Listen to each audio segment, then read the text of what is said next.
8:24 on Wisconsin's Morning News. Vince and Erik. So 9/11, the anniversary is tomorrow, but today we're talking with Julie Henneberry. She is the daughter of Peter Freund, New York City fire lieutenant who was killed in the 9/11 attacks, and really just wanted to make sure we're saying thank you enough to you, Julie, for being here. Really appreciate this. I know that's not always easy to talk about this kind of stuff.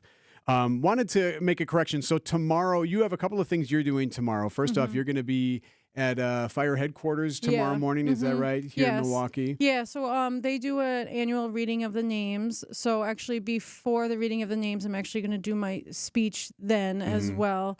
So I'll speak before, and then we do the reading of the names, and they do the honor guard. So we'll be at the Milwaukee Fire Department headquarters tomorrow morning. So that's in the morning. Then tomorrow afternoon, you're going to be in Kewaskum at the center there? We'll be at the Wisconsin 9/11 Memorial up in Kewaskum. The ceremony's from 1 to 2. Yeah, and that's a pretty unique event, and you're going to... And then... my husband's, I was like, what is he gesturing to? I'll also we're going to the Packer game too that evening. And I'll partake in like the 9/11 tribute then as well. No kidding. Yeah, with a retired FDNY guy as well. So we'll take part in that tribute as well.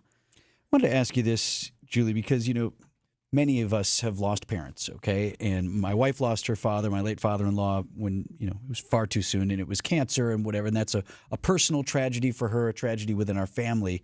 And I know that she lives with that every single day, and the anniversary comes around, and she can talk to her sister and her mom and myself. But you share this tragedy, this deeply personal loss of your father, but you share this tragedy with the entire planet on this date that we all have some feelings about. Is that good for you? Is it harder? I think both are true. Yeah. I think it's good and bad. Sometimes it's hard, and sometimes I'm appreciative of it. Sometimes I feel like people interject themselves into a situation like mine, and I'm like, no, like I'm closer to this than you are. Like, here's my story. I remember on TV, respect. right? Yeah.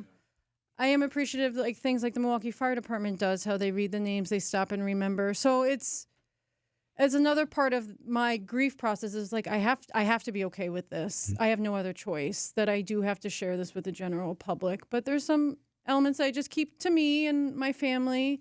So yeah, it's definitely a double-sided coin.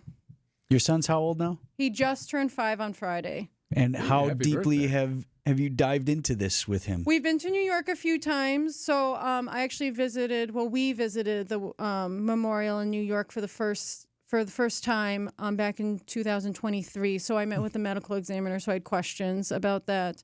So my son has been to New York twice, to the memorial twice. So I went in 2023, we went to the memorial, and then actually ran the New York City Marathon in 2024 for Tunnels to Towers Foundation. Yeah. Not bad. I'm doing the Chicago Marathon for Ignite the Spirit in October.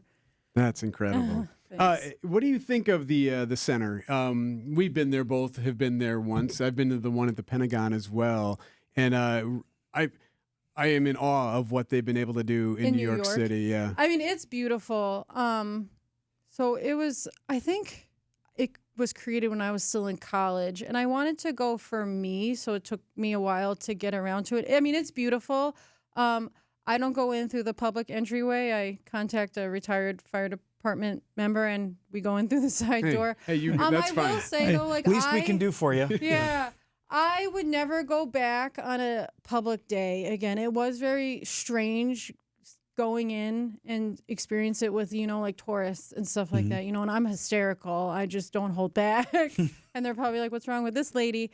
So I would never go back if it was open to the public, but I'm really grateful. There is like, they call it the repository, where the remains are still yet to be identified. So we could go in, we could see the repository. We talked to the medical examiner. She answered all the questions I had then. I mean, I still have questions that I'm not ready to hear the answer to yet, because I'm like, you can't unlearn that knowledge. But I now have contacts now that I can reach out, and I feel comfortable going back. But I mean, the fountains are beautiful. They did a great job. Do you like how, and I feel like you can tailor your experience, having been there and taken my children as well. I have a daughter who lives in New York now, and it was important to me to make that experience really raw for them. There are parts you can avoid, but there are videos that you can watch. There are things that you can see. So I kind of feel like depending on where you are emotionally and what you're willing Sure. to accept, you can sort of tailor your experience. But I wanted them to see some of the worst things